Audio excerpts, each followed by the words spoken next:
awal mula merintis dari saya sebelum memiliki toko sendiri, saya sempat menyewa. Nah, saya itu sempat menyewa toko, bisa disebut toko saya itu paling kecil lah di antara yang lainnya. Mungkin toko saya itu ukuran 3x2. Nah, itu bisa dibayangkan kan gimana kecilnya saat itu, dan saya tidak memiliki modal. Saat itu saya tidak memiliki modal, tapi saya tidak melupakan jasa teman saya. Teman saya itu sebuah ponsel juga, cuman membantu memberikan saya sebuah produk. Nah, itu misalnya teman saya itu ngasih produk 10 produk. Satu produknya itu harga 5.000. Kalau saya bisa menjual 10 produk, saya itu dikasih bonus 1 produk. Nah, berarti kan keuntungan saya 5.000 itu keuntungan juga bukan bentuk uang, tapi bentuk produk. Nah, itu keuntungan saya.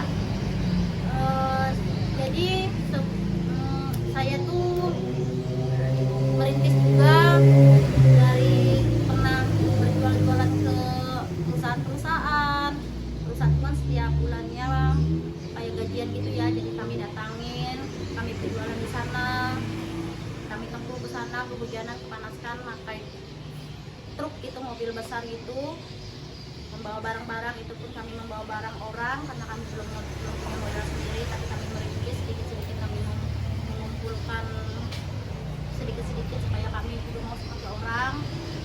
Pada akhirnya kami berpikir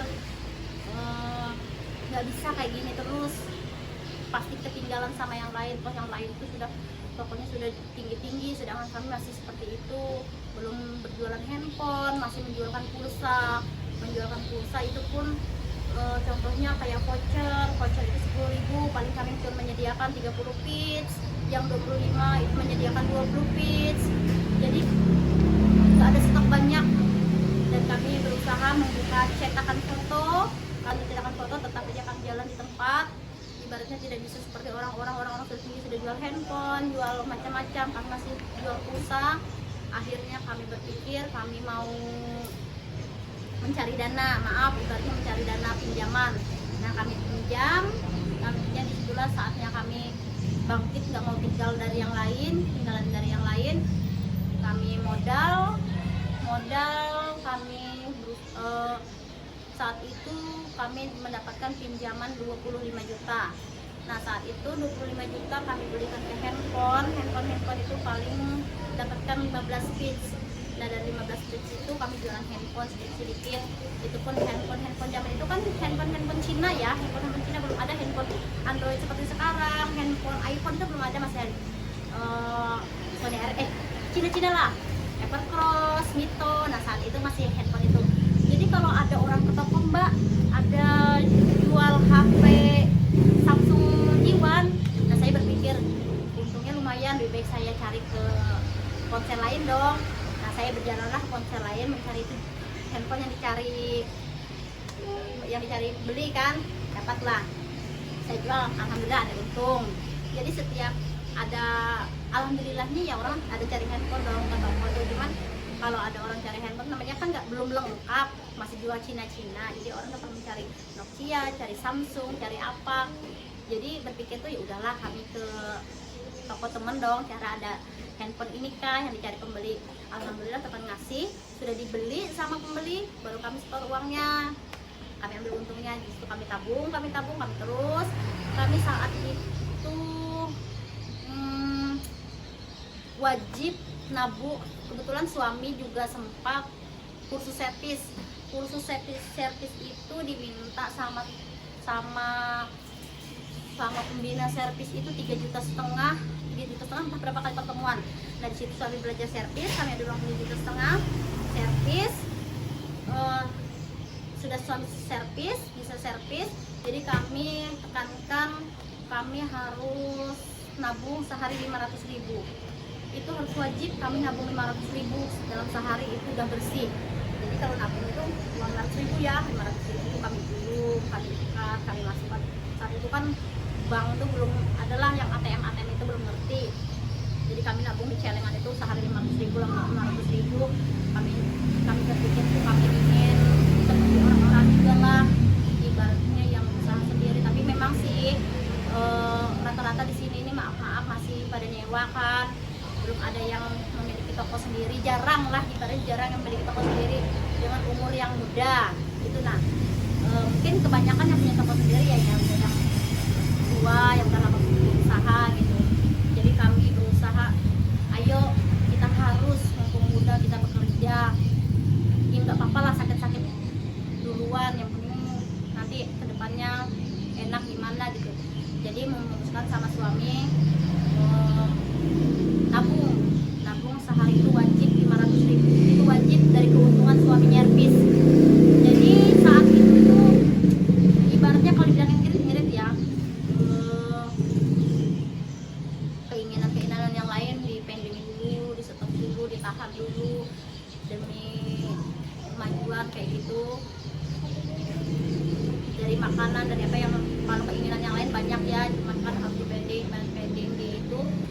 Memang saat itu tuh berpikir rasa nggak mungkin punya toko sendiri di Perengan, rasa jauh lah ya di awal-awal, dengan mungkin tahu kan harga lahan di Perengan itu dengan fantastis tinggi, belum membangunnya. Jadi kami tuh rasa nggak mungkin punya, rasa nggak mungkin kami tuh, keinginan kami tuh punya toko sendiri walaupun kecil tapi milik sendiri, itu rasa nggak mungkin. Memang benar-benar rasa nggak mungkin, soalnya kami nggak punya uang sebanyak itu. Kami berpikir dengan satu hari kami nabung 500.000, bisa tidak bisa, percaya tidak percaya, kami harus wajib 500.000 sehari kami menabung untuk paling tidak lah bisa nyewa toko yang lebih besar. Soalnya saat itu toko kami itu ukuran 3x2 rasanya, kecil sekali. Jadi ingin seperti mereka juga yang punya toko besar, walaupun nyewa ya nggak apa-apa, yang penting tokonya besar, paling tidak modalnya ada, lengkap, enak juga kan. Terkadang kan kalau orang melihat toko kecil itu gimana ya, disepelekan kan, nggak lengkap. Kadang kan orang pembeli itu memilih toko yang lebih besar, yang pasti berpikirnya oh lebih besar itu lebih lengkap. Nah jadi toko kami tuh kayak kecil, kayak ya memang belum ada apa-apa sih, cuman pulsa aja. Suami juga kan ada uang lebih, buka PS saat itu kami bantuan dari hasil PS itu dalam 1 jamnya 4.000. Cuman zaman saat itu tuh 4.000, anak-anak itu kan main nggak mungkin 1 jam dong, main tuh setengah jam. Om, tante mainnya setengah jam boleh, 2.000 boleh. Jadi dari situ kami kumpulkan duit, uang 2.000 lah ibaratnya tuh, tetap kami kumpulkan buat ya tambah-tambahan lah. Soalnya kan toko belum lengkap seperti mereka. Nah dari situ tambah-tambahan, dengan suami bisa nyervis, bisa hasil dari PS itu, jadi kami bisa menambah sedikit isi toko. Handphone mulai lengkap, dipercayakan sama teman sama ponsel. Ibaratnya kami berjualan ke perusahaan, boleh membawa barang-barang beliau, jadi kami bawa. Yang berapa payu kami bayar, yang tidak payu kami kembalikan. Seperti itu, kasih kepercayaan. Jadi bersyukur banget tidak membuang juga jasa-jasa mereka yang telah membantu saat itu, yang ibaratnya mempercayakan, kasihkan kepercayaan sama kami saat itu. Sedikit-sedikit kami bertambah, jadi bertambah buat beli handphone, menambah handphone yang mulai bermerek-merek seperti Samsung, seperti itu. Ibaratnya kami pengen kalau ada pembeli datang mencari apa, jangan sampai tidak ada gitu, diusahakan selalu ada di toko tuh. Jadi kami mulai sedikit.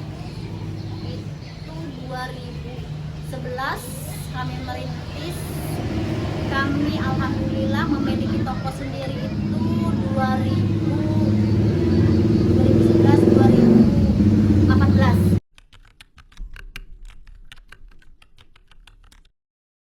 Yang namanya merintis itu kan tentunya ada suka dan duka. Dukanya apa? Dukanya saat itu nggak mudah-mudah dong. Yang namanya duka itu banyak sekali. Soalnya saya itu memang ibaratnya usaha yang paling di bawah daripada yang lain. Yang lain sudah meningkat tinggi, saya masih rendah, jadi banyak yang meremehkan. Ada info-infonya kan kami mau beli tanah nih dengan harga itu. nggak mungkin dia itu bisa beli tanah di situ, nggak mungkin dia itu bisa bangun toko di situ. Pokoknya diremehkan. Dari kami mau jualan ke perusahaan itu kan maaf, kami kan belum punya transportasi, masih ikut sama seseorang yang ditinggal, yang gak mudah-mudah dong. Ibaratnya kalau malam itu kan kita masukkan barang-barang itu ke peti untuk yang kita bawa ke perusahaan, itu tiba-tiba besok ditinggal. Oh begini ya rasanya, nggak punya transportasi sendiri, nggak punya apa sendiri, ibaratnya kata kasarnya nebeng lah. Jadi seenaknya orang, dan kami juga harus sadar diri bahwa kami tidak punya apa-apa. Dan itu memang terbukti, pepatah bilang kita punya uang kita dihargai, kita tidak punya uang kita tidak dihargai. Itu terbukti bagi saya. Saat itu saya memang direndahkan, saya diremehkan, orang tidak percaya. Pokoknya rasa tidak mungkin semuanya itu terjadi sama saya. Ibaratnya nggak mungkin lah saya bisa seperti ini, nggak mungkin.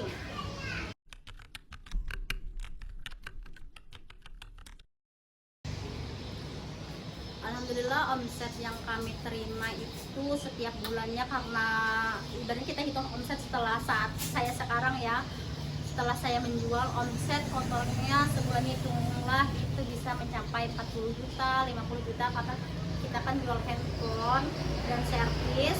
Jadi kotornya bisa 50 juta, bisa sampai 40 sampai 50 juta itu omset kotornya dalam satu bulan. Karena kita kan menjual handphone dan menjual itu masih di luar, kan kami kayak ada reseller juga dong. Reseller mengambil dan bayar setiap bulannya satu bulan sekali, itu di luar dari 40 sampai 50.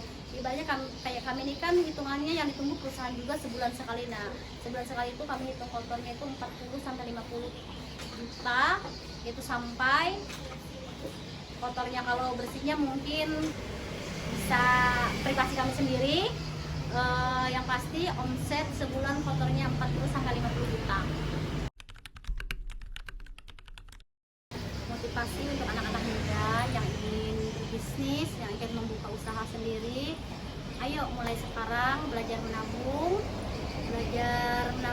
jangan boros untuk membuka bisnis. Karena bisnis itu harus buat mental, harus buat tekanan. Tapi kalau ibaratnya ada jatuh, itu jangan berputus asa, jangan berkecil hati. Itu ayo kita bangkit lagi. Ada jatuh, namanya orang berbisnis dong, nggak mungkin langsung naik. Nah, jadi kalau misalnya nanti kita berhasil di bisnis yang satu, jangan puas dengan bisnis yang satu, kita harus berkembang, harus mencari bisnis lain, mengembangkan bisnis lain. Seperti kayak kami awal mulanya dari PS, cetak foto, ke counter, akhirnya jadi buka servis handphone. Ibaratnya dikembangkan supaya lebih berkembang lagi, jangan jadi satu, harus jadi batu-batu loncatan terus untuk teman-teman semuanya, pemuda-pemuda. Sekecil apapun usaha kita, kalau kita sendiri yang memilikinya, itulah kita juga yang namanya bosnya.